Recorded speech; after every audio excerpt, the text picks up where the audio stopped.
inévitable. À chaque année au Québec, avec le dégel, arrive la saison des nids de poules.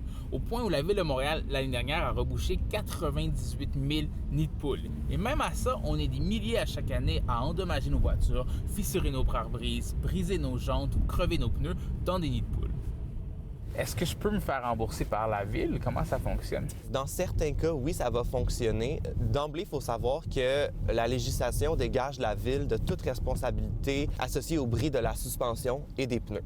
Il y a des situations, par contre, où on peut quand même faire le processus. Il faut savoir que le délai est très court, c'est 15 jours. Après 15 jours, si j'ai pas lancé le processus? Il est trop tard. Puis, le fardeau de la preuve repose malheureusement dans les mains du consommateur, de l'automobiliste, de la personne qui fait la réclamation. Objects. If they enter our airspace.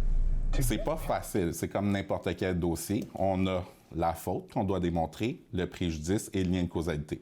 J'ai pas le temps de payer son garagiste au noir, là.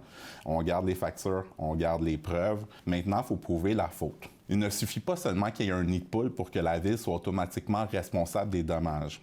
Il faut démontrer une négligence. Si on peut démontrer que la Ville a été avisée 2 jours, 3 jours auparavant, qu'ils n'ont pas réagi, qui n'ont pas mis d'indicateurs, qui n'ont pas réparé, bien ça démontre une négligence. Ils devront vous rembourser les dommages subis sur votre véhicule. Le but d'aujourd'hui, c'est d'intervenir le plus rapidement possible, puis de colmater, de sécuriser les lieux le plus rapidement possible. Au niveau des réclamations, la Ville a reçu l'année dernière 1100 réclamations. Là-dessus, on a accepté 256 réclamations pour un total payé de 103 000 $. Ce qu'il faut comprendre, c'est qu'une municipalité a une obligation de moyens, pas de résultats. C'est 4000 km, là. On ne peut pas être partout en même temps. Par contre, vous n'êtes pas obligé d'attendre la réponse de la Ville. Vous pouvez aussi la poursuivre en cours, notamment aux petites créances pour des dommages de moins de 15 000 $. Et pour ça, vous avez 6 mois. Introduire une demande en justice aux petites créances, ça coûte environ 200 $.